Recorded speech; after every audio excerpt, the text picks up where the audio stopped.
क्या सभी कर्म आत्मा को एक जैसे प्रभावित करते हैं? या हर कर्म मुक्ति के मार्ग में समान रूप से बाधा बनता है? हाँ। या कुछ कर्म सीधे आत्मा के ज्ञान और दर्शन को ढकते हैं और कुछ केवल उसकी बाहरी अवस्था को निर्धारित करते हैं? हम अक्सर कर्मों को एक ही दृष्टि से देखते हैं और ये मान लेते हैं कि हर कर्म समान प्रभाव डालता है। लेकिन क्या वास्तव में ऐसा ही है? क्या जैन दर्शन कर्मों के प्रभाव में कोई सूक्ष्म भेद बताता है? और यदि ऐसा कोई भेद है तो उसे समझना हमारे लिए क्यों आवश्यक हो जाता है? आइए अब इन्हीं बातों को शांति और क्रम के साथ समझने का प्रयास करते हैं। जय जिनेंद्र। जय जिनेंद्र। इन्हीं गहरे सवालों के जवाब तलाशने के लिए आप सभी श्रोताओं का हार्दिक स्वागत है। हमारी इस विशेष चर्चा की श्रृंखला का नाम है जैन दर्शन, कर्म और हमारी समझ। यदि आपने इस श्रृंखला के पहले 10 भाग अभी तक नहीं सुने हैं तो हमारा विनम्र निवेदन है कि उन्हें अवश्य सुने, क्योंकि हर भाग एक दूसरे से जुड़ा हुआ है। बिल्कुल, वो बहुत जरूरी है। हाँ, तो पिछले भाग में हमने अंतराय कर्म को समझने का बहुत ही संक्षिप्त प्रयास किया था। वह कर्म जो जीव की क्रियात्मक अभिव्यक्ति में बाधा उत्पन्न करता है। लेकिन अब हम पीछे नहीं लौटेंगे, बल्कि उसी क्रम को आगे बढ़ाते हुए हम कर्मों के एक और महत्वपूर्ण और कह सकते हैं कि गहरे भेद की ओर कदम बढ़ा रहे हैं। हाँ, एक बहुत ही मूल विभाजन की ओर। जी, यहाँ एक बात धीरे धीरे स्पष्ट होने लगती है कि कुछ कर्म आत्मा के निज स्वरूप को सीधे प्रभावित करते हैं और कुछ केवल उसकी बाहरी परिस्थितियों को। इस 11वें भाग में हम मिलकर इसी बुनियादी अंतर को समझने का प्रयास करेंगे, यानी घाती और अघाती कर्म। और ये समझना बहुत आवश्यक है कि हमारी ये पूरी चर्चा कोई व्यक्तिगत विचार नहीं है, बल्कि एक विनम्र अध्ययन का प्रयास है जो पूरी तरह से जैन शास्त्रों पर आधारित है। मुख्य रूप से हम महान आचार्य उमास्वामी जी के श्री तत्वार्थ सूत्र और आचार्य नेमिचंद्र सिद्धांत चक्रवर्ती द्वारा रचित श्री गोमुटसार, जिसे जीवकांड भी कहा जाता है, उसके आधार पर इस विषय को स्पष्ट करेंगे। तो हमारे पास बहुत ही ठोस आधार है। जी हाँ, इन्हीं ठोस आधारों के साथ अब हम इस विषय को शांत और क्रमबद्ध रूप से समझने की यात्रा शुरू करते हैं। आप जानते, जब हम सामान्य रूप से कर्म शब्द सुनते हैं जी, तो हमारे दिमाग में एक बहुत ही सीधी सी तस्वीर बनती है, एक तराजू की तस्वीर। हाँ बिल्कुल, तराजू। मतलब हमने अच्छे काम किए तो पुण्य का पड़रा भारी हो गया, बुरे काम किए तो पाप का पड़रा भारी हो गया। हम अक्सर कर्मों को बस एक बोझ या एक अदृश्य बैंक बैलेंस की तरह देखते हैं। ऐसा लगता है कि जो भी कर्म है उसका काम बस आत्मा को बांधना है। सही बात है। हम प्राय ये मान लेते हैं कि सभी कर्म आत्मा को एक ही स्तर पर एक ही तरीके से प्रभावित करते हैं। लेकिन अभी जो हमने शुरुआत में सवाल उठाए वे कुछ और ही इशारा कर रहे हैं। मैं ये सोच रही हूँ कि क्या सच में सभी कर्म आत्मा पर एक ही स्तर पर काम करते हैं, या इनके प्रभाव में कोई गहरा और सूक्ष्म अंतर है? ये जो आपने तराजू या बोझ वाली बात कही ना, ये बहुत ही स्वाभाविक विचार है। ज्यादातर लोग कर्म सिद्धांत को इसी तरह से एक ही पलड़े में रखकर देखते हैं। लेकिन अगर हम जैन दर्शन की गहराई में उतरें तो आत्मा पर बनने वाले कर्म एक समान प्रकार से कार्य नहीं करते। अच्छा। हाँ, ये कोई एक सांचा नहीं है जिसमें सभी कर्म फिट हो जाएं। उनके प्रभाव के स्तर और उनकी प्रकृति में बहुत स्पष्ट अंतर पाया जाता है। सामान्यतः ये समझ लिया जाता है कि सभी कर्म आत्मा को एक ही प्रकार से दुख देते हैं या बांधते हैं, लेकिन वास्तव में ऐसा नहीं है। तो फिर ये काम कैसे करता है? आचार्य उमास्वामी जी ने बहुत स्पष्टता से स्थापित किया है कि कर्मों का प्रभाव आत्मा के अलग अलग स्तरों पर होता है। वे बताते हैं कि कर्म आत्मा के गुणों को ढकते भी हैं और उसकी अवस्थाओं को निर्धारित भी करते हैं। मतलब? उनकी कार्यप्रणाली बिल्कुल अलग अलग होती है। तो इसका मतलब हम जो समझ रहे हैं वो ये है कि अंतर केवल ये नहीं है कि कर्म क्या कर रहा है, बल्कि ये है कि वो किस स्तर पर प्रभाव डाल रहा है। बिल्कुल। मतलब एक कर्म शायद हमारे भीतर बहुत गहराई में जा रहा है और दूसरा कर्म केवल हमारे बाहर की व्यवस्था देख रहा है। क्या मैं सही दिशा में सोच रही हूँ? आपकी दिशा बिल्कुल सही है, लेकिन इसे थोड़ा और खोल कर देखते हैं। बात केवल यहीं तक सीमित नहीं है कि कर्म क्या कर रहा है। सबसे महत्वपूर्ण बात यह है कि उसका निशाना क्या है। निशाना? जी, कुछ कर्म आत्मा की जो मूल शक्तियां हैं, जैसे उसका अनंत ज्ञान और अनंत दर्शन, उन पर सीधा प्रहार करते हैं, उन पर पर्दा डालते हैं। इस प्रकार वे आत्मा के स्वरूप को ही प्रभावित करते हैं। यानी सीधे आत्मा पर वार। हाँ, जबकि दूसरी ओर कुछ कर्म ऐसे होते हैं जिनका आत्मा के इन मूल गुणों से कोई लेना देना नहीं होता। वे केवल आत्मा की बाहरी स्थिति को निर्धारित करते हैं। जैसे हमें कैसा शरीर मिलेगा, हमारी आयु कितनी होगी, हम किस सामाजिक परिवेश में जन्म लेंगे। अच्छा, बाहरी चीजें।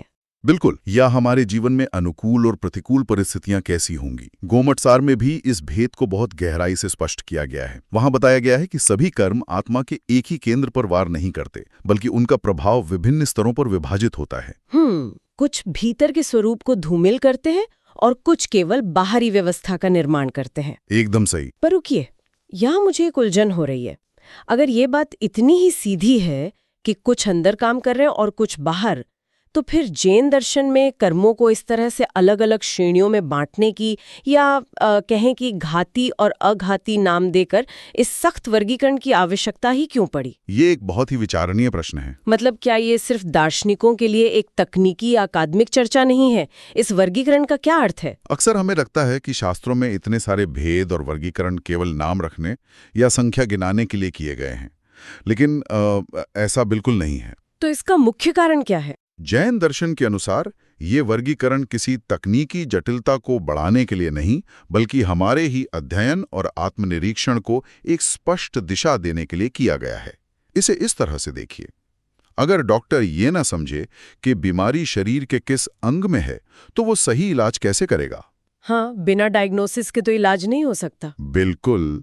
इसी तरह अगर सभी कर्मों को एक ही श्रेणी में रख दिया जाए, तो हमारे लिए ये समझना असंभव हो जाएगा कि कौन सा कर्म हमारी आत्मा के मूल स्वभाव को नष्ट कर रहा है और कौन सा कर्म केवल बाहर का वातावरण बदल रहा है। तत्वार्थ सूत्र में जब कर्मों के कार्यों का वर्णन आता है, तो ये स्पष्ट किया जाता है कि जब तक हम ज्ञान, दर्शन और आचरण को प्रभावित करने वाले कर्मों को बाहरी शरीर और आयु को प्रभावित करने वाले कर्मों से अलग नहीं करेंगे, तब तक हम मुक्ति का मार्ग नहीं खोज सकते। यानी अगर सब एक साथ मिला दें तो बहुत बड़ी उलझन हो जाएगी।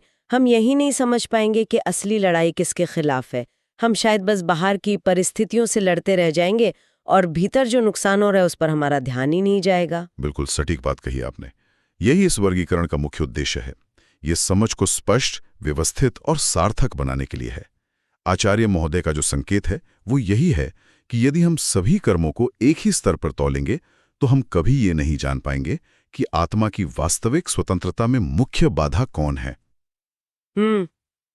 अब बात समझ में आ रही है। इसी अंतर को व्यवस्थित रूप से समझाने के लिए कर्मों को दो मुख्य वर्गों, घाती और अघाती में विभाजित किया गया है। गोमटसार के आधार पर भी देखें तो ये वर्गीकरण हमें बताता है कि कौन से कर्म हमारी पहचान को प्रभावित कर रहे हैं और कौन से कर्म केवल हमारी परिस्थिति को। तो कर्म भीतर गहराई तक जाते हैं, यानी जिन्हें घाती कर्म कहा जाता है, उन्हें हम कैसे पहचानें? उनका आत्मा के साथ संबंध किस स्तर का होता है? जैन दर्शन में घाती शब्द का अर्थ ही है घात करने वाला या चोट पहुंचाने वाला। अच्छा। लेकिन ये चोट किसी शरीर पर नहीं होती। घाती कर्म वे कर्म हैं जिनका संबंध आत्मा के बिल्कुल आंतरिक स्तर से होता है। ये सीधे आत्मा की जो मूल शक्तियां हैं उन पर आवरण डालते हैं, उन्हें ढक देते हैं। मतलब ये सबसे गहरे स्तर पर काम करते हैं। जी। इन्हें पहचानने का मुख्य आधार यही है कि इनका प्रभाव सीधे आत्मा के स्वरूप और उसकी स्वाभाविक क्षमताओं पर पड़ता है। तत्वार सूत्र के अनुसार आत्मा का मूल स्वभाव जानना और देखना है।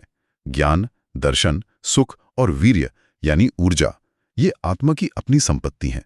जो कर्म इस संपत्ति को ढकते हैं, उन्हें घाती कहा जाता है। लेकिन एक अदृश्य कर्म जो कोई भौतिक चीज नहीं है, वो आत्मा के इस असीम ज्ञान और दर्शन को कैसे ढक सकता है? इसका विज्ञान या तंत्र क्या है?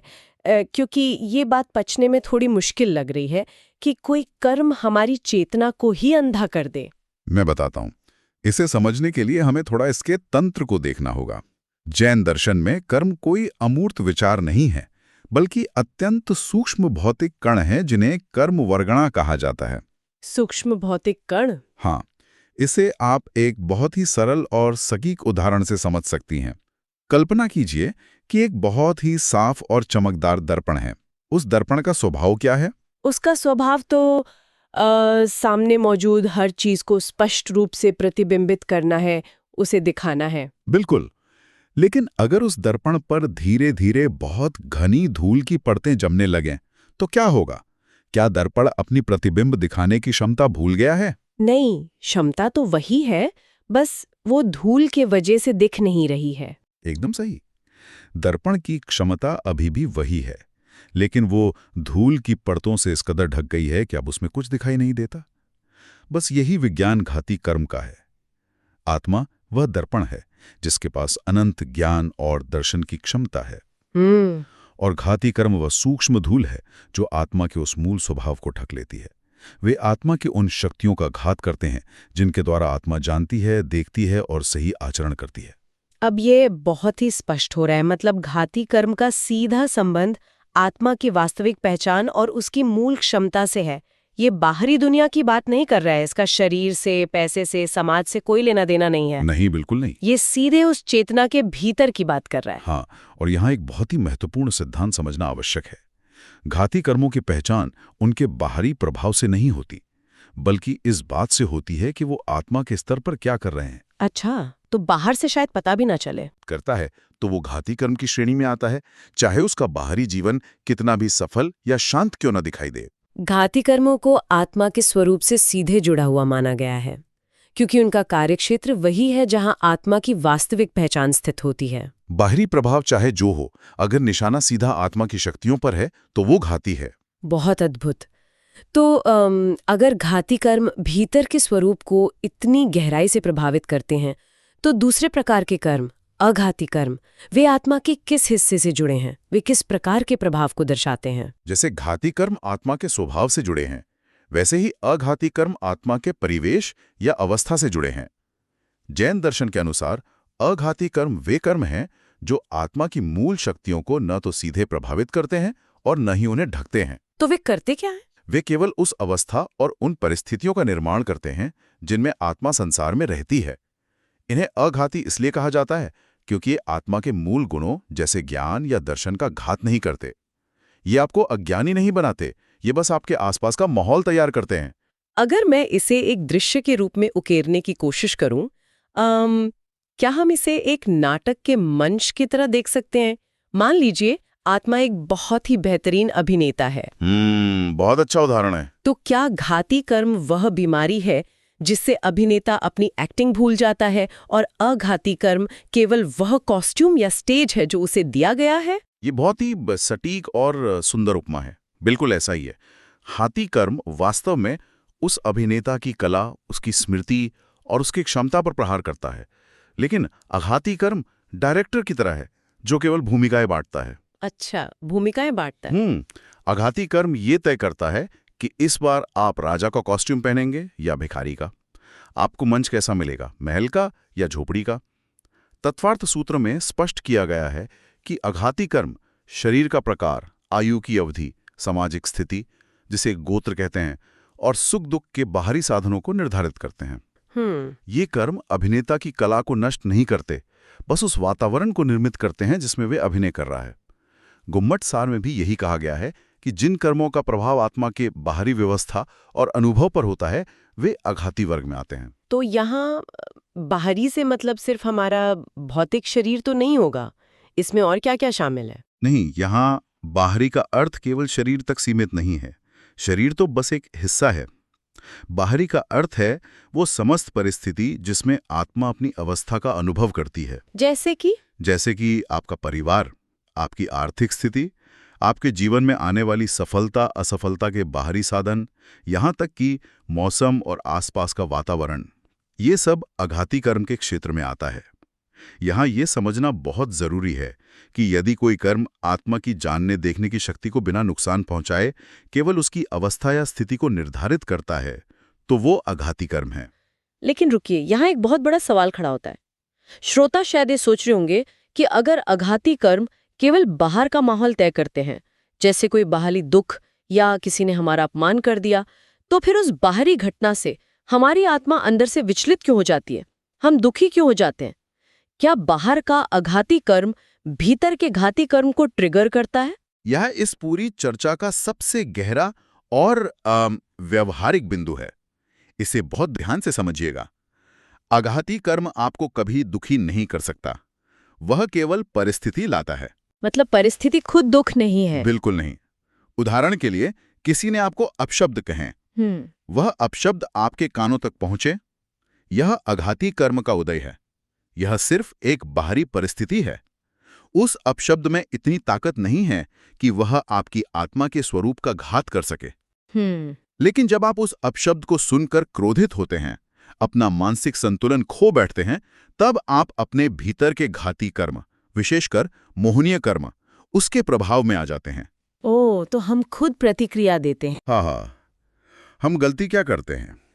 हम आघाती यानी परिस्थिति और घाती यानी हमारी प्रतिक्रिया दोनों को मिला देते हैं।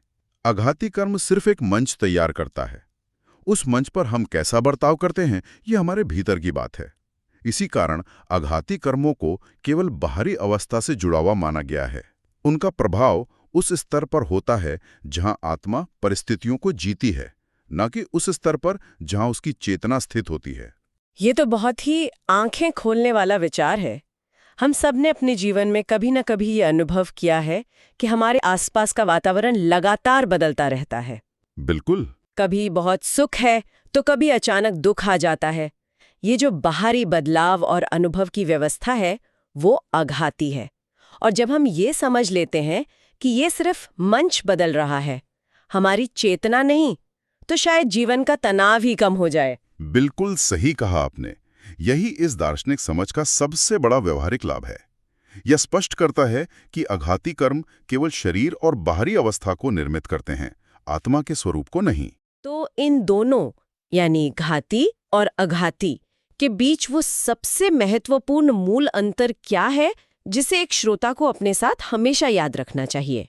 अगर एक सूत्र में कहा जाए तो जैन दर्शन के अनुसार घाती और आघाती कर्मों के बीच मूल अंतर उनके प्रभाव की गहराई का है। प्रभाव की गहराई? जी, यह अंतर इस बात पर आधारित है कि कोई कर्म सीधे आत्मा के निज स्वरूप में प्रवेश कर रहा है या केवल उसकी बाहरी अवस्था को छूकर रह जाता है। तत्वार्थ सूत्र के अनुसार जो कर्म आत्मा के ज्ञान, दर्शन और स्वाभाविक गुणों को ढकते हैं, वे घाती हैं, और जो कर्म केवल शरीर, आयु, स्थिति और बाहरी अनुभवों को निर्धारित करते हैं, वे आघाती हैं। प्रभाव की गहराई, यही वो कुंजी है जो इन दोनों को अलग करती है। मतलब एक पूरी तरह से भीतर का काम कर रहा है और एक बाहर का ढांचा तैयार कर रहा है। हाँ, घाती कर्म आत्मा के आंतरिक स्तर से संबंधित होते हैं, जबकि आघाती कर्म बाहरी स्तर से जुड़े होते हैं। यह विभाजन इसी बात को समझने के लिए किया गया है कि हम अपनी लड़ाइयों को सही से पहचान सकें। घाती कर्म आत्मा की मूल पहचान को धुंधला करते हैं, जबकि आघाती कर्म केवल उस स्थिति को तय करते हैं जिसमें आत्मा अपने अनुभवों को जीती है। यही समझ आगे चलकर जैन दर्शन में कर्मों के गहरे अध्ययन का सबसे बड़ा आधार बनती है, क्योंकि जब तक हम बीमारी के केंद्र को नहीं पहचानेंगे, तब तक हम सही दिशा में पुरुषार्थ या प्रयास नहीं कर पाएंगे। अब तक हमने ये समझने का प्रयास किया कि घाती और आघाती कर्मों के बीच मूल अंतर क्या है और वे आत्मा के किन किन स्तरों को प्रभावित करते हैं। इससे एक आधार बनता है कि सभी कर्म समान नहीं हैं और उनका प्रभाव भी अलग अलग स्तरों पर होता है। अब आगे हम इसी समझ को थोड़ा और गहराई से देखने का प्रयास करेंगे, ताकि ये स्पष्ट हो सके कि इन दोनों प्रकार के कर्म आत्मा की वास्तविक स्थिति और अनुभव को किस प्रकार प्रभावित करते हैं। अभी हमने देखा कि घाती और आघाती कर्मों के बीच का मूल अंतर क्या है, और ये बहुत ही स्पष्ट हो गया था कि एक का प्रभाव पूरी तरह से हमारे भीतर की दुनिया को जकड़ता है ना? जी बिल्कुल। और दूसरे का जो प्रभाव है वो पूरी तरह से हमारी बाहरी दुनिया को आकार देता है। एकदम सही। तो उसी बात को आगे बढ़ाते हुए एक बहुत ही स्वाभाविक सी जिज्ञासा सामने आती है। जी बताइए। स्रोतों के इस गहरे विश्लेषण में ना, आज हम उस असली मास्टरमाइंड को समझने का प्रयास कर रहे हैं जो असल में हमारी चेतना को प्रभावित करता है। तो मेरा सवाल यह है कि जिन कर्मों को घाती कहा गया है, वे वास्तव में आत्मा की किन मूल शक्तियों पर प्रहार करते हैं? हाँ, ये इस पूरी चर्चा का ना सबसे महत्वपूर्ण बिंदु है। मतलब अगर वे भीतर असर कर रहे हैं तो वे शक्तियों को किस प्रकार और कितनी गहराई से प्रभावित करते हैं? देखिए, जैन दर्शन के सिद्धांतों के आधार पर जब हम देखते हैं, हाँ, तो जिन कर्मों को घाती कहा गया है ना, वे सीधे तौर पर आत्मा की उन मूल शक्तियों को प्रभावित करते हैं जो उसकी वास्तविक पहचान का आधार है। वास्तविक पहचान मतलब जो उसका असल स्वभाव है। बिल्कुल। अगर हम इसे थोड़े आसान शब्दों में समझें, तो वे शक्तियां जिनके द्वारा आत्मा जानती है, देखती है या आचरण करती है और अपनी असीम शक्ति का प्रयोग करती है। अच्छा। ये सभी आत्मा की बिल्कुल आंतरिक और स्वाभाविक क्षमताएं हैं और इन घाती कर्मों का सीधा प्रभाव इन्हीं मूल गुणों पर पड़ता है। मतलब जो आत्मा का मूल स्वभाव भी है, चीजों को जानना, उन्हें स्पष्टता से देखना जी, और एक शुद्ध आचरण करना, उस बुनियादी स्तर पर ही सीधा असर हो रहा है। एकदम से ही कहा आपने। ये तो ऐसा लग रहा है जैसे किसी कंप्यूटर के हार्डवेयर को नहीं, बल्कि उसके कोर ऑपरेटिंग सिस्टम पर ही नियंत्रण किया जा रहा हो। हाँ, बिल्कुल वही। ये एक बहुत ही सटीक विचार है। आचार्य उमास्वामी जी ने तत्वार्थ सूत्र में इसे बहुत गहराई और स्पष्टता के साथ समझाया है। कहते हैं कि आत्मा के ज्ञान और दर्शन जैसे जो मूल गुण है ना, वे इन घाती कर्मों के प्रभाव से ढके हुए प्रतीत होते हैं। ढके हुए। जी, इसका परिणाम ये होता है कि आत्मा की जो जानने और देखने की स्वाभाविक और पूर्ण क्षमता है, हाँ। वो स्पष्ट रूप से प्रकट ही नहीं हो पाती है। अरे, इसी प्रकार आचरण और भीतर की शक्ति के स्तर पर भी इतना गहरा प्रभाव पड़ता है कि आत्मा की जो वास्तविक शुद्ध स्थिति होनी चाहिए ना, वो पूरी तरह से सामने नहीं आ पाती। ये तो सच में बहुत बुनियादी स्तर पर प्रभाव डालने वाली बात है। बिल्कुल है। लेकिन यहाँ मेरे मन में एक सवाल और उठ रहा है। जी, पूछिए। जब हम कहते हैं कि ये कर्म आत्मा की मूल शक्तियों को प्रभावित करते हैं या उन पर प्रहार करते हैं, तो क्या वे इन शक्तियों को हमेशा के लिए खत्म कर देते हैं? हाँ, क्योंकि अगर मूल स्वभाव ही नष्ट हो गया तो फिर बचेगा क्या? यही वो सूक्ष्मता है जिसे समझना सबसे ज्यादा आवश्यक है। अच्छा। जी, अगर हम गौमट सार की ओर देखें तो आचार्य नेमिचंद्र सिद्धांत चक्रवर्ती जी इस पर एक बहुत ही दिलचस्प और महत्वपूर्ण बात जोड़ते हैं। वो क्या कहते हैं? वे स्पष्ट करते हैं कि घाती कर्म आत्मा के बिल्कुल आंतरिक स्वरूप से जुड़े तो होते हैं और वे पहचान और क्रियाशीलता को बाधित भी करते हैं, लेकिन क्या? वे इन शक्तियों को कभी नष्ट नहीं करते, वे केवल उन्हें ढक देते हैं। नष्ट नहीं करते, केवल ढक देते हैं। जी, ये बहुत बड़ा अंतर है। अरे, ये तो एक तरह से बहुत ही राहत देने वाली बात है ना? मतलब अगर कोई चीज ढक गई है तो इसका सीधा सा अर्थ ये है कि वह अभी भी वहीं मौजूद है। बिल्कुल सही। इसका अर्थ यही है कि आत्मा की क्षमता हमेशा बनी रहती है, पूरी तरह से मौजूद रहती है। बस वो आवरण के कारण पूर्ण रूप से प्रकट नहीं हो पाती। अच्छा। इसी कारण स्रोतों में ये कहा जाता है कि घाती कर्म आत्मा की मूल शक्तियों को, जैसे जानने और देखने की क्षमता को प्रभावित तो करते हैं, हाँ। जिससे आत्मा का वास्तविक स्वरूप स्पष्ट नहीं हो पाता, हाँ। लेकिन वो स्वरूप भीतर पूरी तरह सुरक्षित रहता है। तो इस ढकने वाली बात पर विचार करते हुए मेरे मन में एक बहुत ही सामान्य सा दृश्य उभरता है। बताइए। मान लीजिए एक बहुत ही तेज रोशनी वाला बल्ब है और उसमें इतनी क्षमता है कि वो पूरे कमरे को चकाचौंध कर सकता है। ठीक है। लेकिन अगर हम उस बल्ब के ऊपर एक बहुत ही मोटा गहरे रंग का कपड़ा या आवरण डाल दें तो क्या होगा? रोशनी कम हो जाएगी। बिल्कुल, कमरे में रोशनी बहुत कम हो जाएगी या शायद बिल्कुल अंधेरा हो जाए। बिल्कुल ऐसा ही होगा। अब बाहर से देखने वाले किसी भी व्यक्ति को यही लगेगा कि कमरे में रोशनी नहीं है, या शायद बल्ब ही खराब है। हाँ, या उसमें ताकत नहीं है। लेकिन भीतर उस आवरण के नीचे बल्ब की क्षमता में तो कोई कमी नहीं आई है ना? बिल्कुल नहीं। बल्ब की रोशनी देने की ताकत नष्ट नहीं हुई है, बस उस मोटे कपड़े की वजह से वो छुप गई है। यही एकदम सटीक स्थिति है। घाती कर्मों का काम उस मोटे आवरण या कपड़े की तरह ही है, जो भीतर के प्रकाश को बाहर आने से रोक रहा है। तो अगर हम इसी बात से एक कदम आगे बढ़ें, जी, अगर घाती कर्म भीतर की शक्तियों को ढकते हैं उस बल्ब के आवरण की तरह, तो फिर अघाती कर्म क्या कर रहे हैं? मतलब वे आत्मा की किन बाहरी अवस्थाओं को निर्धारित करते हैं? क्योंकि अगर प्रकाश ढक चुका है तो बाहर की दुनिया का निर्माण कौन कर रहा है? ये बहुत अच्छा सवाल है। जैन दर्शन के अनुसार जिन कर्मों को अघाती कहा गया है ना, हाँ। वे आत्मा की उन बाहरी अवस्थाओं को निर्धारित करते हैं जिनके माध्यम से आत्मा इस संसार में अपनी स्थिति और अपने अनुभवों को प्राप्त करती है। अर्थात ये कर्म आत्मा के स्वरूप या उस बल्ब के प्रकाश को बिल्कुल प्रभावित नहीं करते। तो वो क्या करते हैं? वे केवल उसकी बाहरी व्यवस्था और आसपास की परिस्थितियों को निर्मित करते हैं। बाहरी व्यवस्था और परिस्थितियों से यहाँ क्या मतलब है? क्या हम इसे थोड़ा और खोल सकते हैं? बिल्कुल। तत्वार्थ सूत्र के अनुसार आचार्य उमास्वामी जी इसका बहुत स्पष्ट उल्लेख करते हैं। अच्छा। वे बताते हैं कि ऐसे कर्म शरीर का निर्माण करते हैं, आयु तय करते हैं, सामाजिक स्तर बनाते हैं तथा सुख और दुख के अनुभवों का निर्धारण करते हैं। अरे वाह। ये सभी आत्मा की बाहरी अवस्थाएं हैं।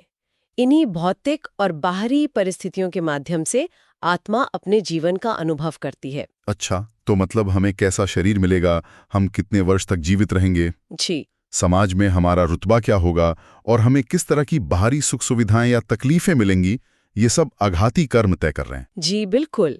आचार्य निमिचंद्र जी भी इस पर प्रकाश डालते हुए कहते हैं कि आघाती कर्म आत्मा के आंतरिक स्वरूप को बिल्कुल स्पष्ट नहीं करते। बिल्कुल स्पष्ट नहीं कर। नहीं, वे केवल उस स्थिति और व्यवस्था का निर्माण करते हैं जिसमें आत्मा स्थित होती है और जहां वो अपने संसार के अनुभवों को जीती है। तो अगर मैं इससे पिछले उदाहरण से जोड़ूं, हाँ बताइए।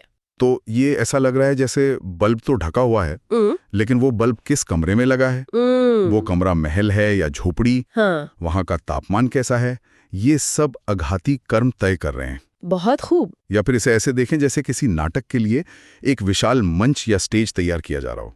ये एक बहुत ही सुंदर तरीका है इसे समझने का। यहाँ ये निष्कर्ष निकालना बहुत महत्वपूर्ण है कि ये जो अवस्थाएं हैं, शरीर, आयु, सामाजिक स्तर, हाँ। ये आत्मा का अपना स्वरूप नहीं है। हाँ। ये केवल बाहरी परिस्थितियां हैं। अच्छा। ये आत्मा के अनुभव का आधार बनती हैं और उसके लिए एक प्रकार का वातावरण तैयार करती हैं। मतलब ये केवल एक स्टेज है, एक बाहरी ढांचा है जहां नाटक खेला जा रहा है। वातावरण बहुत सुखद हो सकता है या बहुत दुखद हो सकता है, लेकिन वो आत्मा की अपनी पहचान कभी नहीं बन सकता। अब ये थोड़ा स्पष्ट हो रहा है जी कि एक तरफ भीतर की शक्तियां एक भारी आवरण से ढकी हुई हैं और दूसरी तरफ बाहर एक पूरा का पूरा कृत्रिम वातावरण बना हुआ है जिसे हम अपना जीवन मान लेते हैं। बिल्कुल। अब चूंकि हम ये समझ चुके हैं कि दोनों ही प्रकार के कर्म किसी न किसी रूप में आत्मा को बांधते ही हैं, एक भीतर से और एक बाहर से, तो यहाँ एक बहुत ही तार्किक प्रश्न उठता है। जी बताइए। क्या मुक्ति के मार्ग में इस पूरी व्यवस्था से बाहर निकलने की दिशा में हाँ, ये दोनों ही कर्म एक समान रूप से बाधक हैं, या फिर इनमें किसी एक को हटाने की प्राथमिकता अधिक है? क्योंकि दोनों ही तो हमें बांध कर रख रहे हैं ना। देखिए, स्रोतों के अनुसार सभी कर्म मुक्ति के मार्ग में एक समान रूप से बाधक नहीं होते हैं। अच्छा। जी, इनमें बहुत ही स्पष्ट रूप से प्राथमिकता का अंतर पाया जाता है। प्राथमिकता का अंतर? लेकिन वो कैसे तय होता है? दोनों ही तो हमें संसार में रोके हुए हैं। ये अंतर इस आधार पर समझा जाता है कि कौन से कर्म आत्मा के स्वरूप को सीधे प्रभावित करते हैं और कौन से केवल उसकी बाहरी अवस्थाओं तक सीमित रहते हैं। हाँ, ये हमने भी देखा। तो जैसा कि आचार्य उमास्वामी जी स्पष्ट करते हैं, घाती कर्म आत्मा के ज्ञान, दर्शन और आचरण जैसे मूल गुणों को गहराई से ढकते हैं, जबकि अघाती कर्म केवल शरीर, आयु, स्थिति और सुख दुख जैसे बाहरी अनुभवों को निर्धारित करते हैं। तो इसका सीधा सा मतलब ये हुआ कि घाती कर्मों का वार सीधे हमारे भीतर के अस्तित्व पर हो रहा है, जी, जबकि अघाती कर्म बाहर की दीवारों पर वार कर रहे हैं। बिल्कुल।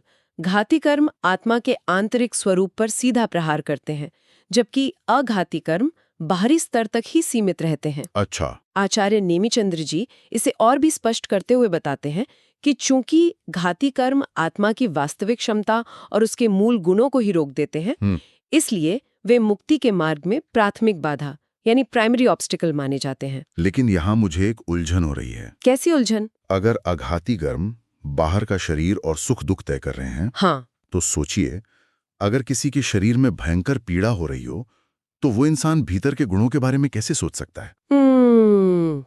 ये तो है। क्या वो भारी दर्द उस समय एक बहुत बड़ी बाधा नहीं बन जाता? फिर अघाती कर्म गौण कैसे हुए? ये एक बहुत ही स्वाभाविक विचार है और सतह से देखने पर ऐसा ही लगता है कि बाहरी पीड़ा सबसे बड़ी बाधा है ना? लेकिन गहराई में जाने पर समझ आता है कि अघाती कर्म चाहे वो कितनी भी पीड़ा दें, वे आत्मा के स्वरूप को सीधे प्रभावित नहीं करते। वे केवल एक प्रतिकूल वातावरण बनाते हैं। अच्छा।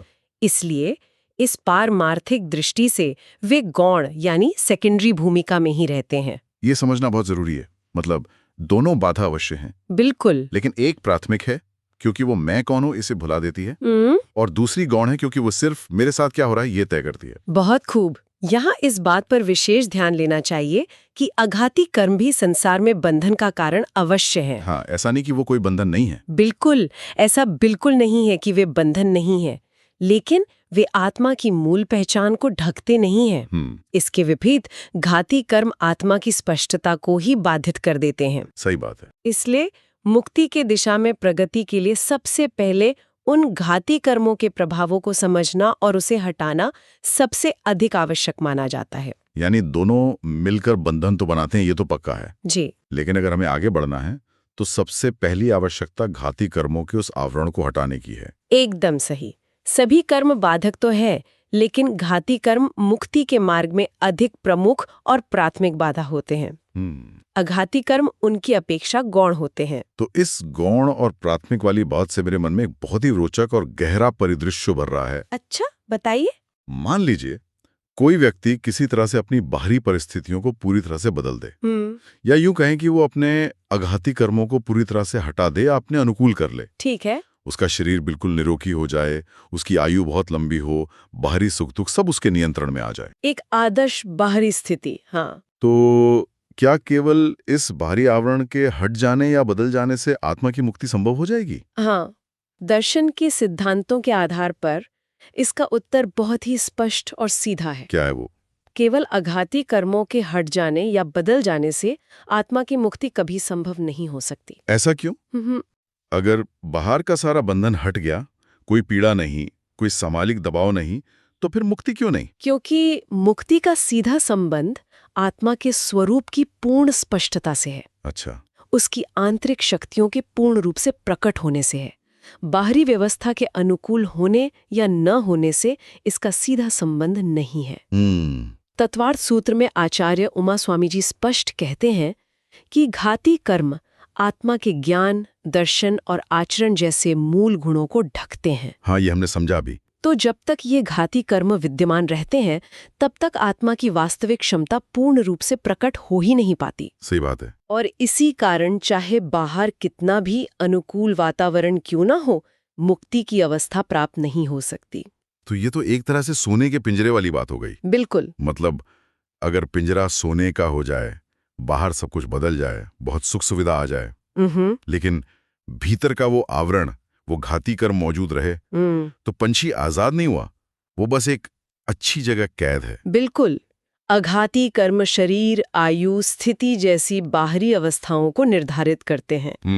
इनका हटना या बदलना आत्मा के बाहरी स्तर पर बहुत बड़ा परिवर्तन ला सकता है, शायद एक बहुत ही सुखद जीवन दे सकता है। हाँ। लेकिन आत्मा के स्वरूप की स्पष्टता पर यह सीधा प्रभाव नहीं डालता। इस गहराई को समझना होगा। बिल्कुल। भले ही अघाती कर्म समाप्त हो जाएं या अनुकूल हो जाएं, यदि घाती कर्म शेष हैं, तो वे अब भी मुक्ति के मार्ग में सबसे बड़ी बाधा बने रहते हैं। ये तो वही बात हो गई कि अगर हमारे उस बल्ब वाले कमरे के बाहर का शोर बिल्कुल शांत भी हो जाए, कमरा बहुत सुंदर सजा दिया जाए, लेकिन उस बल्ब पे जो मोटा कपड़ा पड़ा था वो अभी भी वहीं है, हाँ, तो कमरे में असल रोशनी तो फिर भी नहीं होगी। बहुत ही सुंदर तरीके से जोड़ा आपने। गोमट सार में आचार्य नेमिचंद्र जी यही समझाते हैं कि मुक्ति के लिए आत्मा के आंतरिक गुणों का पूर्ण प्रकट होना आवश्यक है। और ये तभी संभव है जब घाती कर्म का वो भारी प्रभाव पूरी तरह से समाप्त हो। तो इसका निष्कर्ष यही निकलता है कि बाहरी आवरण हटने से या बाहरी परिस्थितियां बदलने से मुक्ति नहीं मिलती जी, जब तक कि भीतर का वो मूल स्वरूप न खुल जाए। बिल्कुल। मुक्ति का मुख्य संबंध घाती कर्मों के समाप्त होने से ही है, क्योंकि वे स्वरूप को सीधे प्रभावित करते हैं। अघाती कर्मों का हटना इस दिशा में केवल एक सहायक वातावरण बना सकता है, लेकिन अकेले उनसे मुक्ति कभी संभव नहीं होती। सही है। घाती कर्मों का हटना अनिवार्य है, क्योंकि उनके रहते आत्मा की पूर्ण स्पष्टता कभी प्रकट नहीं हो सकती। तो इस पूरी गहन चर्चा को अब हम वास्तविक जीवन और साधना से जोड़कर देखते हैं। जी, बिल्कुल। मान लीजिए कोई साधक है जो आत्म प्रगति या मुक्ति की दिशा में सचमुच आगे बढ़ना चाहता है। हम अक्सर देखते हैं कि लोग शांति की तलाश में अपनी बाहरी दुनिया बदलने लगते हैं। कभी नौकरी बदलते हैं, कभी शहर बदलते हैं। हाँ, ये बहुत आम है। या कभी शरीर को कष्ट देने लगते हैं। तो ऐसे में एक साधक के लिए ये घाती और अघाती का जो इतना बारीक भेद है, इसे समझना क्यों जरूरी है? ये ज्ञान केवल किताबों में न रहकर उसकी साधना का आधार कैसे बन जाता है? ये बहुत ही व्यवहारिक प्रश्न है। जैन दर्शन के अनुसार एक साधक के लिए ये भेद समझना अत्यंत आवश्यक है, क्योंकि यही वो समझ है जो उसे भटकाव से बचाती है। ये उसे अपनी साधना की सही दिशा पहचानने में सहायता करती है। भटकाव से बचाती है? हम किस तरह के भटकाव की बात कर रहे हैं यहाँ? देखिए, जब तक हम ये नहीं जानते कि कौन से कर्म हमारी आत्मा के स्वरूप को प्रभावित करते हैं और कौन से केवल बाहरी अवस्थाओं को, हाँ। तब तक हम अपनी पूरी जीवन ऊर्जा गलत जगह लगा सकते हैं। आचार्य उमा स्वामी जी का जो सूत्र है कि घाती कर्म मूल गुणों को ढकते हैं और अघाती कर्म केवल बाहरी पहलुओं को निर्धारित करते हैं जी। इससे ये बिल्कुल स्पष्ट हो जाता है कि मुक्ति का मुख्य संबंध आत्मा की आंतरिक स्पष्टता से है, न कि बाहर की सजावट से। तो क्या बिना इस समझ के ये खतरा है कि साधक केवल बाहरी चीजों में ही उलझकर रह जाए? यही सबसे बड़ा खतरा है। आचार्य नेमिचंद्र जी समझाते हैं कि आत्मा की वास्तविक प्रगति उसके आंतरिक गुणों के प्रकट होने से ही होती है। जब एक साधक ये गहराई से समझ लेता है कि घाती कर्म ही उसकी स्पष्टता में मुख्य बाधा है, तब वो अपनी साधना का केंद्र उसी दिशा में, यानी अपने भीतर रखता है। यानी वो अपना फोकस सही जगह कर पाता है। बिल्कुल। वो ये समझ जाता है कि मंच को साफ करने से नाटक नहीं सुधरेगा। नाटक सुधारने के लिए भीतर के कलाकार को जगाना होगा। एकदम सही। बिना इस भेद को समझे व्यक्ति केवल बाहरी परिस्थितियों यानी अघाती कर्मों को बदलने में ही अपना पूरा जीवन उलझा सकता है। वो सोच सकता है कि शरीर को कष्ट देने से या केवल बाहरी सुख दुख से भागने से या एक आदर्श बाहरी जीवन बनाने से मुक्ति मिल जाएगी। हाँ, जो कि सच नहीं है। और इसी चक्कर में वो आंतरिक परिवर्तन की ओर कभी ध्यान ही नहीं दे पाता। ये तो बहुत ही गहरी बात है। इसका मतलब है कि असली बाधा कभी बाहर थी ही नहीं, वो हमेशा भीतर है। जी, और जब ये स्पष्ट हो जाता है कि वास्तविक बाधा भीतर है, तब वो साधक अनावश्यक बाहरी उलझनों से बचकर अपने पूरे प्रयास को, अपनी पूरी ऊर्जा को सही दिशा में केंद्रित कर सकता है। सही बात है। इसलिए घाती और अघाती कर्मों की ये समझ केवल एक बौद्धिक ज्ञान नहीं है, बल्कि ये साधना का सबसे मजबूत आधार बन जाती है। क्योंकि यही वो समझ है जो साधक को ये तय करने की दृष्टि देती है कि लड़ाई असल में लड़नी कहाँ है। सही कहा। यही समझ उसे ये पहचानने में सक्षम बनाती है कि उसे किन प्रवृत्तियों पर अधिक ध्यान देना चाहिए, जिससे उसकी साधना अधिक स्पष्ट, केंद्रित और प्रभावी बनती है और वो मुक्ति की दिशा में बिल्कुल सही मार्ग पर आगे बढ़ सकता है। जब हम इस 11वें भाग के अंत तक पहुंचते हैं तो धीरे धीरे स्पष्ट होने लगता है कि सभी कर्म आत्मा को एक समान रूप से प्रभावित नहीं करते। कुछ कर्म आत्मा के ज्ञान, दर्शन और आचरण जैसे मूल गुणों को प्रभावित करते हैं, जबकि कुछ केवल उसकी बाहरी अवस्था को निर्धारित करते हैं। सही है। इस भेद को समझते हुए ये भी स्पष्ट होने लगता है कि मुक्ति का मार्ग बाहरी परिवर्तन से नहीं, बल्कि आत्मा की आंतरिक स्पष्टता से जुड़ा हुआ है। और अब शुरुआत में उठी उस बात की ओर एक बार फिर लौटें, जब हमने ये विचार किया था कि क्या सभी कर्म एक समान रूप से प्रभावित करते हैं, तो अब ये धीरे धीरे स्पष्ट होने लगता है कि ऐसा नहीं है। सही है। कुछ कर्म गहराई से आत्मा को प्रभावित करते हैं और कुछ केवल बाहरी स्तर पर ही कार्य करते हैं। और यहीं से एक और विचार उभरता है, यदि ये भेद इतना महत्वपूर्ण है तो एक साधक के लिए ये समझ उसकी दिशा को कैसे प्रभावित करती है। इन्हीं विचारों के साथ अब हम आगे बढ़ेंगे अगले भाग की ओर, कर्म बंध के 4 आयाम, प्रकृति, स्थिति, अनुभाग और प्रदेश, जहां हम ये समझने का प्रयास करेंगे कि बंधे हुए कर्म किन किन आयामों में प्रकट होते हैं, जैसे प्रकृति, स्थिति, अनुभाग और प्रदेश। तब तक के लिए जय जिनेंद्र।